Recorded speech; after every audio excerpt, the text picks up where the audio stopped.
Hello students, कैसे हैं आप लोग। लास्ट हम लोग पॉलिनेशन फैक्टर्स को पढ़ चुके थे। आज हम लोग पॉलिनेशन के फैक्टर्स को आगे जानेंगे। जो बच्चे चैनल को सब्सक्राइब नहीं किए हैं वो लोग सब्सक्राइब कर लें, और जिनको इस चीज़ की जानकारी मिल गई है हमारे चैनल के बारे में वो दूसरों से साझा करें, क्योंकि बहुत सारे बच्चों के कॉल्स आ रहे थे, उन तक ये वीडियो नहीं पहुंच पा रहा है और सबके नंबर भी हमारे पास नहीं है जो हम उन तक पहुंच पाएँ।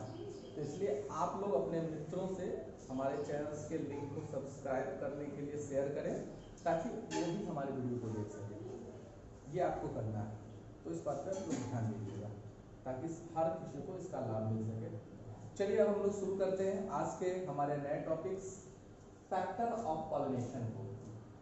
तो हमारा ये जो टॉपिक है फैक्टर ऑफ पॉलिनेशन। फैक्टर किसी भी चीज को पूरा करने के लिए एक प्रक्रिया, एक माध्यम, एक प्रोसेस की जरूरत होती है।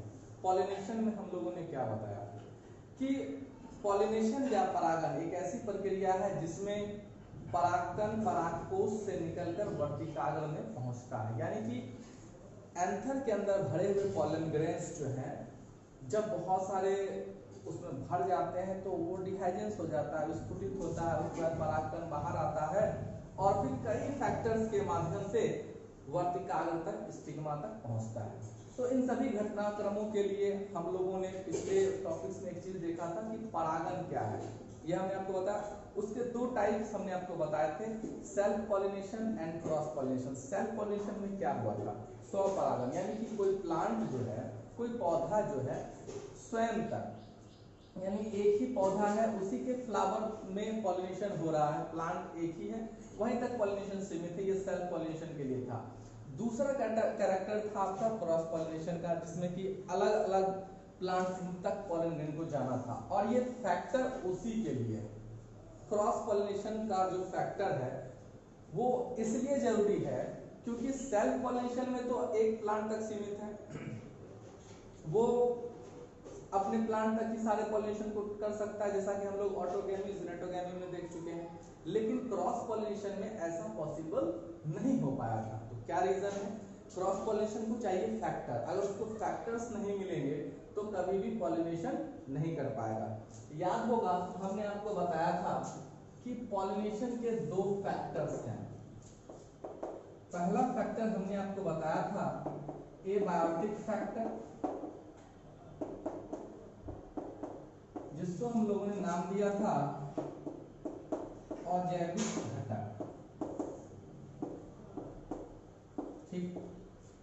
और दूसरा जो पॉइंट था उसको हम लोगों ने नाम दिया था बायोटिक फैक्टर, यानी कि जैविक घटक।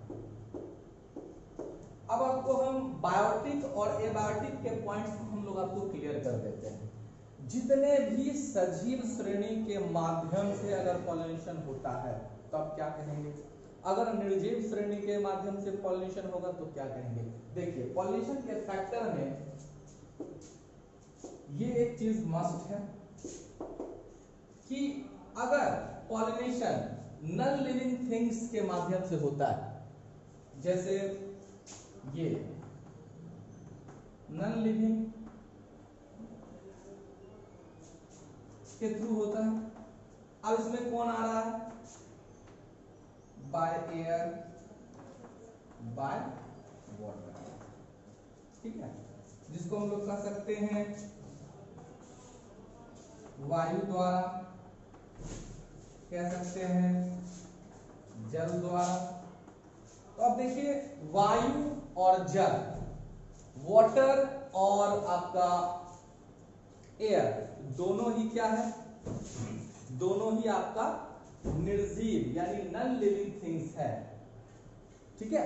अगर अजैविक घटक क्या होता है, निर्जीवों के माध्यम से होता है, तो वाटर और एयर दोनों ही निर्जीव वस्तु है, इनके माध्यम से होगा। अब किस प्रकार होगा ये भी हम लोग समझेंगे, बिल्कुल आराम से, कोई टेंशन नहीं है, धीरे धीरे आराम से पढ़िए और समझिए और देखिए, बिल्कुल क्लासरूम वाला फीलिंग आएगा आपको।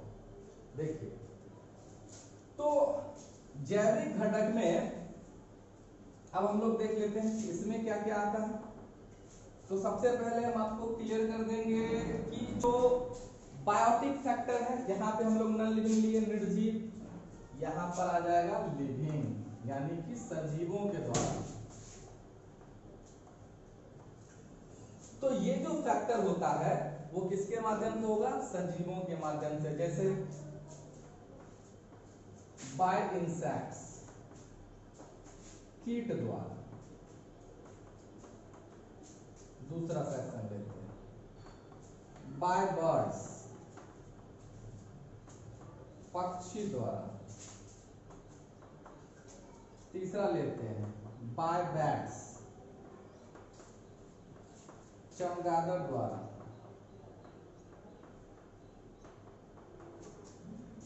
और बाय स्नेक, घोंघा द्वारा। ठीक है, तो ये फैक्टर्स हैं, इनको आप लोग देखिए कि किस प्रकार यहां पर आपको सारे फैक्टर्स हमने यहाँ पे इंडिकेट कर दिए कि अजैविक घटक के माध्यम से आपका क्या आ रहा है, जैविक घटक के माध्यम से आपका क्या क्या पोजीशन बन रहा है। इस डाटा को आप लोग नोट्स कर सकते हैं। अब हम इनकी चर्चा करेंगे, इसके बारे में डिस्कस करेंगे, जानेंगे कि क्या क्या प्रोसेस होता है। अब देखिए पॉलन ग्रेन्स जो स्टिग्मा के पर पहुंचने के लिए तैयार होता है, एंथर से निकलता है। अब सपोज करते हैं कि ये हमारा एक फ्लावर का प्लांट है और ये भी हमारा एक फ्लावर का प्लांट है, ए और बी। पॉलन ग्रेन्स को ए और बी में जाने के लिए तो कोई ना कोई माध्यम चाहिए।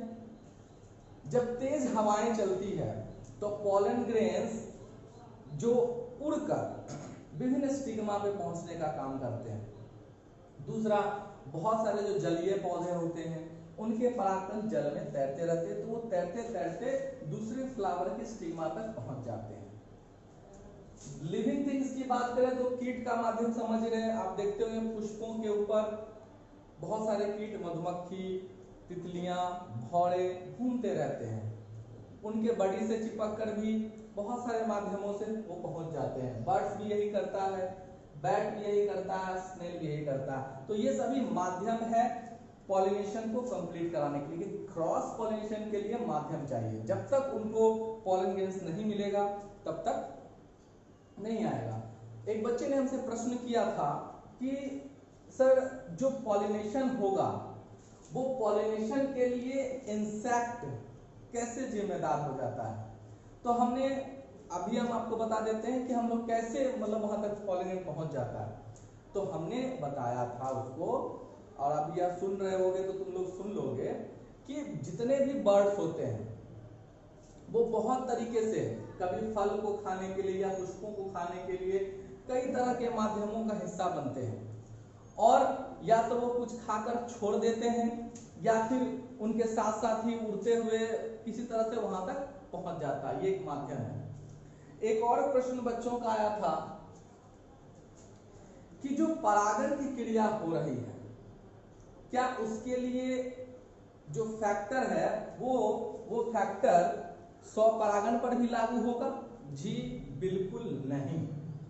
स्वपरागण करने के लिए किसी भी फैक्टर की जरूरत नहीं है, वो बिना फैक्टर के ही पूरा कर सकता है, क्योंकि वो एक ही प्लांट तक सीमित है, दूसरे प्लांट्स को उसकी जरूरत नहीं है। अब हम आपको आगे ले चलते हैं।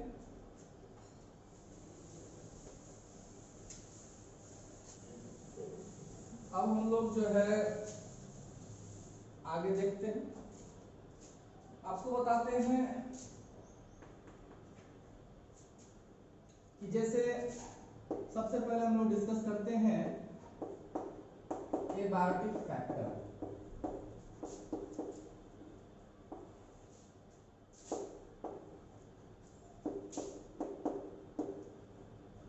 अजैविक घटक, अजैविक घटक। तो हम लोग जान लिए कि अगर परागण की क्रिया, पिछले टॉपिक में हम लोगों ने इसको डिफिनेशन कर चुका हूं कि अगर पॉलिनेशन निर्जीव घटकों के माध्यम से होगा, परागण निर्जीव घटकों के माध्यम से होगा तो उसको हम लोग कहेंगे अजैविक घटक। यहाँ पे अब हम आपको कुछ नाम इंडिकेशन करेंगे, जैसे कि बाय एयर, इसको हम लोग बोलते हैं एनिमोफिल, ठीक है, वायु द्वारा। दूसरा हम लोगों का नाम था बाय वाटर, इसको हम लोग बोलते हैं हाइड्रोफिल, जल द्वारा, ठीक है। इसी प्रकार बायोटिक फैक्टर में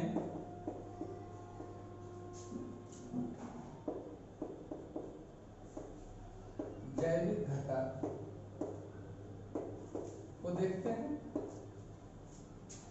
तो इसमें भी कई नाम आते हैं। पहला नाम एक आता है बाय इंसेक्ट्स, इसको बोलते हैं एंटोमोफिल, ये सब इसका साइंटिफिक नेम। दूसरा इसको बोल सकते हैं कीट द्वारा। अब बाय बर्ड्स, इसको हम लोग बोलेंगे ऑर्निथोफिल,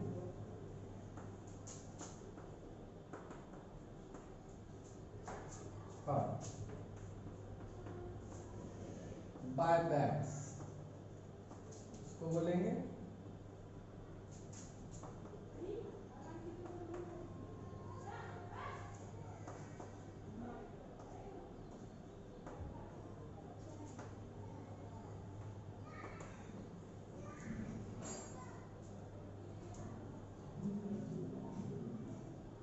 चमगादड़ द्वारा।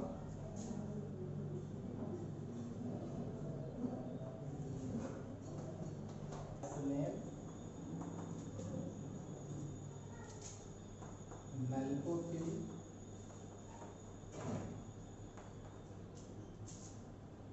भौंगा द्वारा। तो यहाँ पर हम लोग देख लिए कि विभिन्न घटक और उनके अंतर्गत आने वाले सभी घटकों के माध्यम से हमारा पॉलिनेशन पूरा होगा। अब हम लोग यहाँ पर देख सकते हैं कि जैविक घटक के लिए पहला टॉपिक आता है बाय एयर, ठीक है। तो बाय एयर यानी वायु द्वारा। तो क्या लिख सकते हैं परिभाषा, हम एक परिभाषा आपको बोलते हैं, उसके तर्ज पे आप लोग जो है सारा बना लीजिएगा। पहला ध्यान से सुनिए कि जब पुष्प का परागन वायु के माध्यम से होगा, जब पुष्प का परागन वायु के माध्यम से होगा तो उसको वायु परागन या एनिमोफिली कहते हैं। ऐसा मक्का में होता है, घास में होता है, बांस में होता है, जैसे कई उदाहरण है, ठीक है। उसी आधार पे आपको अगला इसका लिख लेना है बाय वाटर में कि जब परागन की क्रिया जल के माध्यम से हो तो जल परागन हाइड्रोफिली, अगर परागन की क्रिया कीट के माध्यम से होगा तो बोलेंगे एंटोमोफिली, अगर परागन की क्रिया पक्षी द्वारा होगी तो बोलेंगे ऑर्निथोफिली, अगर परागन की क्रिया चमगादड़ के माध्यम से होगी तो बोलेंगे कैरियोपेटेरोफिली, और अगर परागन की क्रिया स्नेल के माध्यम से होगी तो हम लोग बोलेंगे मेल्कोफिली। इस प्रकार हमने आपको विभिन्न फैक्टर से अवगत करा दिया। आपको एक और इसमें होमवर्क आपको करना है कि सबके एग्जांपल्स को आपको खोज खोज के नोट्स करते जाना है। जैसे कि आपने पहला लिखा बाय एयर, तो उसका उदाहरण हमने एक बताया कि मक्के द्वारा होता है, घास में होता है, बांस में होता है। उसी तरह से आपको खोजना है जल परागन किसके माध्यम से होता है, इंसेक्ट किसका उदाहरण बन सकता है। तो इस तरह से किस प्लांट में कौन कौन से एग्जाम्पल्स होंगे उसको आपको इस पे पूरा परिभाषा डालना है और आपको उसके एग्जाम्पल्स को भी डालने हैं, ठीक है। इसको नोट कर लीजिए।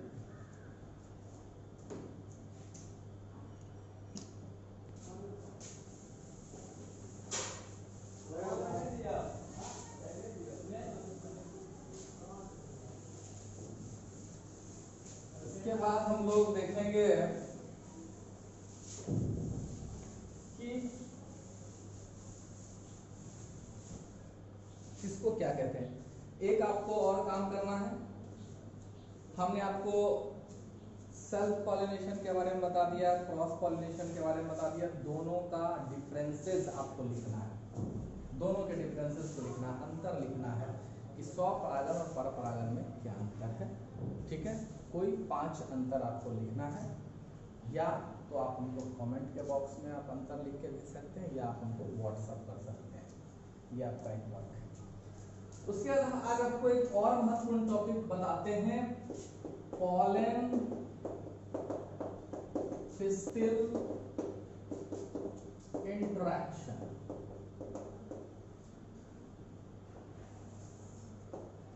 इसको हम लोग बोलते हैं पराग स्त्रीकेसर संकर्षण। अभी आप लोगों ने पॉलिनेशन के टॉपिक्स को पढ़ा, पॉलिनेशन के फैक्टर्स को पढ़ा। बहुत सारे बच्चों ने एक प्रश्न किया था कि सर जो है बहुत सारे पॉलिनेशंस आएंगे पुष्पों के ऊपर, तो क्या सबसे परागन हो जाएगा? जी नहीं, सबसे परागन नहीं होगा। समझ गए ना? अब आम के पेड़ आम का ही ना फल देगा, दूसरे और प्लांट के जो फ्लावर्स हैं वो उस तरह के प्लांट से सेम फ्लावर निकलता है। कभी आपने देखा है कि अड़हुल के फूल से गुलाब, अड़हुल के पौधे से गुलाब का पुष्प निकल के आया? ऐसा नहीं होता है। तो पुष्पों में भी ऐसा सिस्टम बना, पुष्पों में भी इन प्रक्रियाओं को देखने के लिए एक खास तरह का सिस्टम बना हुआ है। तो कौन देखता है इस सिस्टम को? यहाँ पर एक नाम आपको आ चुका है, पिस्टिल। इसको देखिए, पिस्टिल यानी स्त्रीकेसर। पुष्पों में जब परागन की क्रिया होती है, चलिए आप फिगर से दिखाते हैं आपको पिछला फिगर ये याद होगा।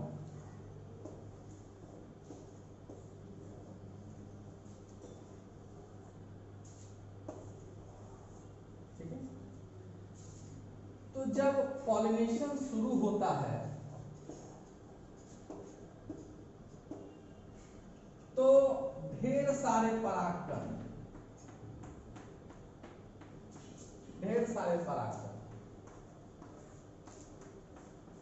ठीक है, इसको हम लोग नाम दे सकते हैं पॉलन ग्रेन। इसको हम लोग कह सकते हैं स्टिग्मा। ये हमारा अंडाशय, ओवरी। ये समझने के लिए हमने आपको एक फिगर यहाँ पर ड्रॉ किया है कि जैसे बच्चों ने पूछा कि क्या सर सब परागन, अब हवा चलेगा तो सब तरह का परागन जाएगा? बिल्कुल सही बात, बहुत तरह का परागन आएगा। जैसे कि मान लीजिए एक प्लांट ए है, इसको हम नाम दे देते हैं प्लांट ए। अब प्लांट ए के ऊपर B, X, Y, Z, P, Q सब प्लांट का पॉलिनेशन आया। यहाँ पर जब तेज हवाएं चली तो सबका पॉलिनेशन इस पर आ गया। अब जब सबका पॉलिनेशन आ गया तो क्या सबके पॉलिनेशन से उसका पॉलिनेशन ए का पॉलिनेशन हो जाएगा? जी नहीं, बिल्कुल नहीं। ये आपको समझने के लिए ध्यान रखना होगा कि पॉलिनेशन यानी परागन के लिए समान जाति के पुष्पों का होना अनिवार्य है। मतलब कि एक समान जाति के पुष्पों के बीच ही परागन की क्रिया पूर्ण हो सकती है, उनमें फर्टिलाइजेशन हो सकता है और सारी प्रक्रियाएं पूर्ण हो सकती है।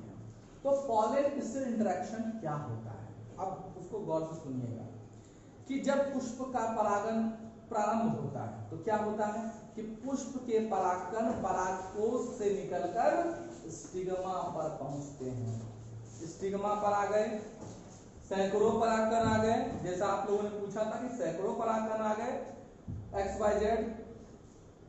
अब पुष्प के जो खास अंग हैं पिस्टिल, इसमें एक ऐसी क्षमता होती है कि अपने समान जाति के परागकण को पहचान लेता है कि कौन उसके समान जाति का परागकण है और कौन समान जाति का परागकण नहीं है।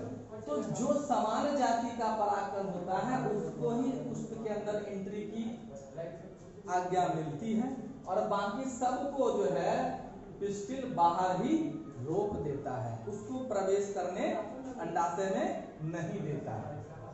ये गुण है पुष्पों का।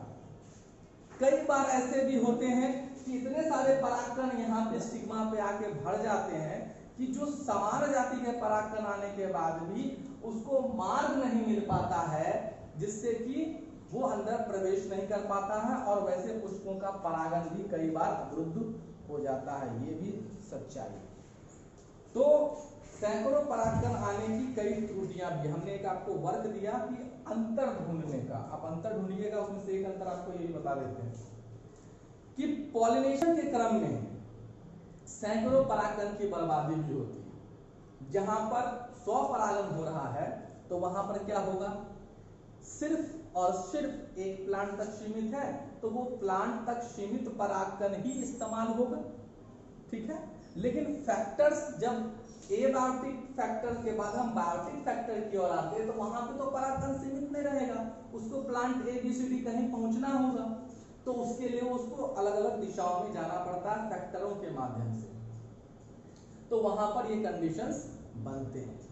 तो परागकण स्त्री केसर संकर्षण यानी पॉलन पिस्टिल इंटरेक्शन में यही एक बहुत बड़ी जिम्मेदारी पुष्प की बन जाती है कि पुष्पों का परागण के लिए समान जाति के परागकण इस पर आ गए तो पॉलिनेशन हो जाएगा, नहीं आया तो नहीं होगा। पुष्प दूसरे जाति के परागकणों को एंट्री करने की आज्ञा नहीं देता, उसको रोक देता है। तो क्या समझे हम लोग पॉलन पिस्टिल इंटरेक्शन में कि पॉलन पिस्टिल इंटरेक्शन, ठीक है, डैश दीजिएगा और उसका लिखिएगा। प्रत्येक पुष्पों में परागण की क्रिया सामान्य रूप से देखने को मिलती है।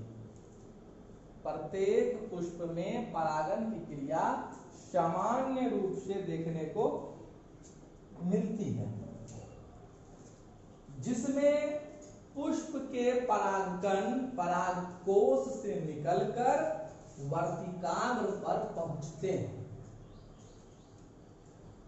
वर्तिकाग्र पर पहुंचते हैं।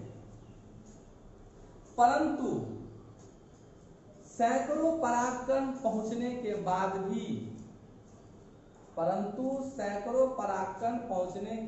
भी यह निश्चित होना चाहिए कि स्टिग्मा पर या वर्तिकाग्र पर आए हुए परागकण एक समान जाति का होना चाहिए,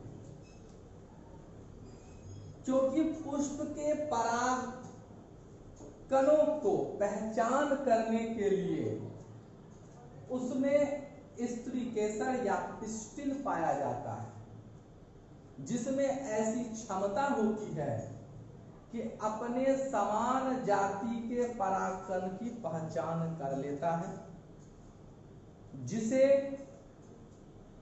वो अंदर प्रवेश करवाता है, और जो समान जाति के परागकण नहीं होते हैं उनको अंदर प्रवेश करने नहीं देता है, अर्थात बाहर ही रोक देता है। कई बार वर्तिकाग्र पर सैकड़ों परागकण के जमा हो जाने के कारण जो समान जाति के परागकण अगर बाद में पहुंचते हैं तो मार्ग अवरुद्ध होने के कारण कई बार पुष्पों में परागण भी नहीं हो पाता है। तो ये सभी घटनाक्रम पराग स्त्री केसर संकर्षण कहलाता है। समझ में आई बात? तो ये बात आप ध्यान दीजिए कि पॉलन पिस्टिल इंटरेक्शन में क्या होगा, ठीक है। अब आगे देखिए, तो पराग स्त्री केसर संकर्षण को हमने आपको परिभाषित करके बता दिया। अब इसको आप लोग यहाँ पर नोट भी कर सकते हैं, ठीक है। पॉलिनेशन के एक घटनाक्रमों को आप लोगों ने समझ लिया जो कि प्राकृतिक रूप से होता है। और अब हम बात करेंगे दूसरे संदर्भ की ओर, जो आर्टिफिशियल होता है, यानी कृत्रिम रूप से भी हम परागण करवा सकते हैं। यहां पर आपने जो दृष्टिकोण देखा, वो दृष्टिकोण ये था कि किस प्रकार परागण की पहचान हो जाएगी और कुछ उसमें परागण कर लिया। कई बार ऐसे भी होते हैं कि हम अच्छे नस्ल के परागकण को इकट्ठा करते हैं अच्छे नस्ल के निर्माण के लिए, ताकि पुष्प के विकसित गुणों वाले पौधे का निर्माण कर सके। तो उसके लिए क्या है, तो उसके लिए नए तकनीकों को विकसित किया गया है, जिसको हम लोग कहते हैं आर्टिफिशियल पॉलिनेशन। अब हम लोग उसको देखेंगे। चलिए अब आगे देखते हैं, ध्यान दीजिएगा।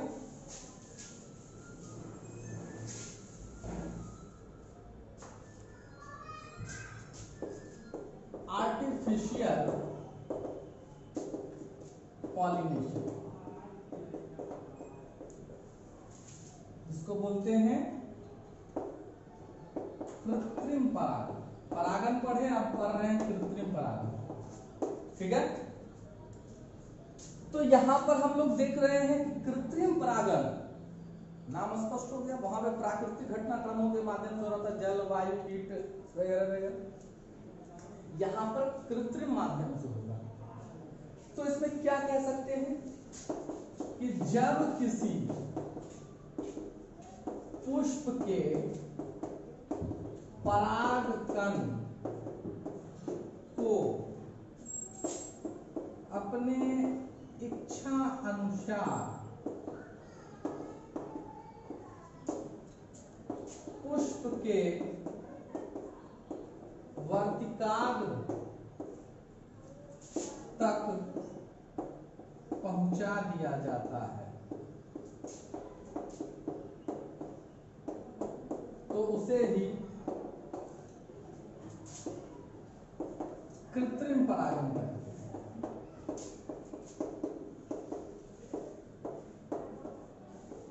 या आर्टिफिशियल पॉलिनेशन कहते हैं। तो यहाँ पे समझिए, किसी पुष्प के परागकण, कोई भी फ्लावर हो सकता है, उसके परागकण को हम लोगों ने लिया और अपने इच्छा अनुसार जिस वर्तिकाग्र पर छिड़कना, जिसके स्टिग्मा पे छिड़कना है, वहां पर अपने इच्छा अनुसार पुष्प के वर्तिकाग्र पर छिड़क दीजिए, हो गया। यही आर्टिफिशियल पॉलिनेशन। अब इसमें भी बहुत सारा टेक्निक है। वो क्या है टेक्निक? आर्टिफिशियल किन किन माध्यमों से पूरा होता है? तो यहाँ पर दो एग्जांपल्स हम अभी आपको दिखाते हैं। एक प्रोसेस में आता है इमेस्कुलेशन का,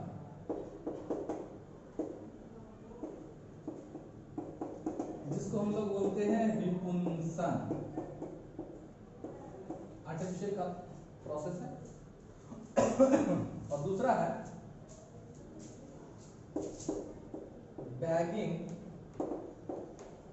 तो अब आर्टिफिशियल पॉलिनेशन के प्रोसेस समझिए। यहाँ पे हम लोग बता दिए इमेस्कुलेशन, विपुंसन, और इसको हम लोग बोलेंगे बैगिंग टेक्निक।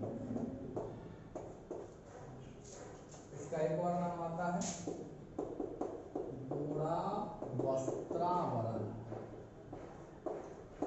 ठीक है, बोरा वस्त्रावरण।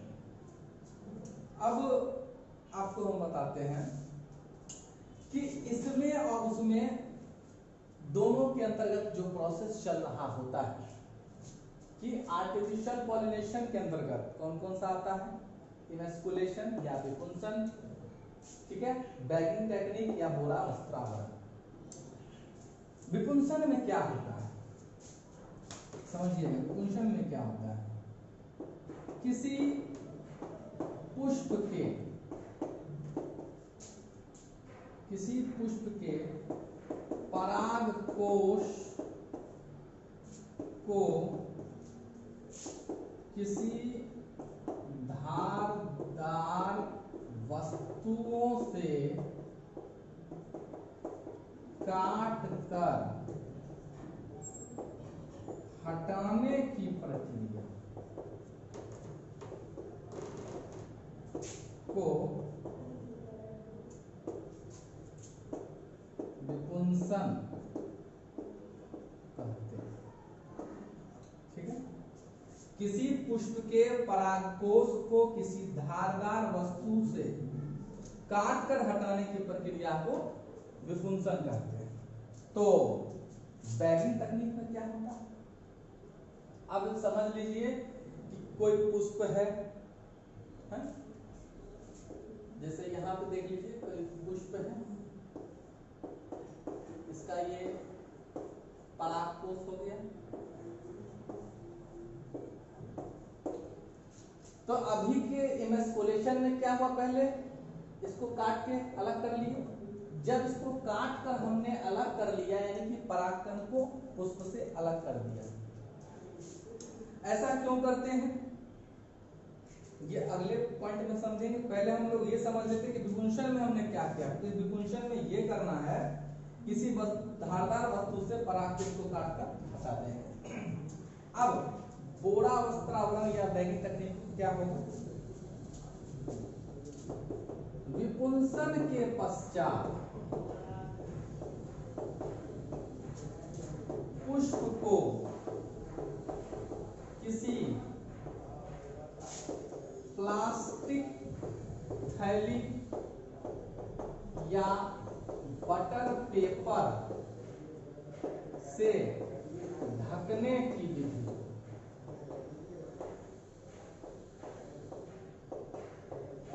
ढकने की विधि को ही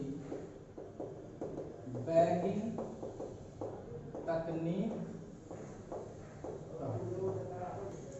पहले हम लोगों ने परागकोश को काट दिया, काटने के बाद उसको हम लोग क्या करेंगे, बटर पेपर प्लास्टिक पेपर से उसको क्या करेंगे, कवर कर देंगे। किसको, स्टिग्मा को कवर करना है, ताकि कोई भी परागकण उस पर नहीं आ सके। समझ लीजिए ऐसा क्यों किया गया। सबसे बड़ा पॉइंट क्या है, अनवांटेड पॉलन ग्रेन को रोकना। अनवांटेड पॉलन ग्रेन का मतलब क्या होता है, अवांछित परागकण, यानी कि वो परागकण जो वर्तिकाग्र पर आ रहे हैं वो उसकी जाति का है कि नहीं, समान जाति का है कि नहीं, या कुछ नस्ल वाले पुष्पों का है कि नहीं। अगर ये सारे चीज इसमें नहीं है तो हो सकता है इसमें परागन हो अथवा ना हो, क्योंकि परागकण वर्तिकाग्र पर दूसरे परागकण आके भर जाएंगे, उसको फिर से पॉलिनेशन करने में बाधा उत्पन्न कर सकते हैं। तो इस केस में हम लोग क्या कर सकते हैं कि जो हमारे अच्छे नस्ल वाले पौधे के पुष्प के परागकण है, यहाँ आराम से हमने काट कर अलग कर दिया ताकि इसका पुष्प का परागकण इसमें ना जा सके। दूसरा हमने इसको ढक दिया ताकि कोई दूसरा परागकण इस पर ना आ सके। अब जो हम लोगों ने एकत्रित किया है अच्छे उच्च नस्ल के गुण वाले परागकणों को, उसको क्या करेंगे, इच्छा अनुसार इसके वर्तिकाग्र पर छिड़क देना है, हो गया पॉलिनेशन। तो इस प्रकार आर्टिफिशियल पॉलिनेशन के क्रम में इन विधियों को अपनाया जाता है ताकि पुष्पों को अवांछित परागन से बचाया जा सके, पुष्पों की गुणवत्ता को सही रखा जा सके, उसमें कोई प्रकार का बदलाव ना आ सके।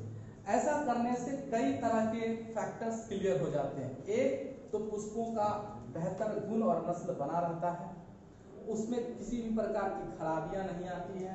कोई भी रोगग्रस्त पौधे से का परागकण अगर आ गया तो उसमें भी रोग पैदा कर सकता है, उन चीजों से भी बचा जा सकता है, और इस तरह से पुष्प का बेहतर विकास हो सकता है।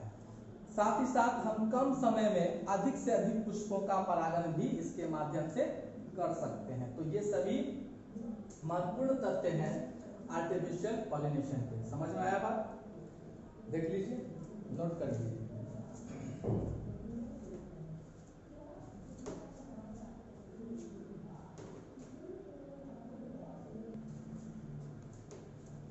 तो नोट कर लिए।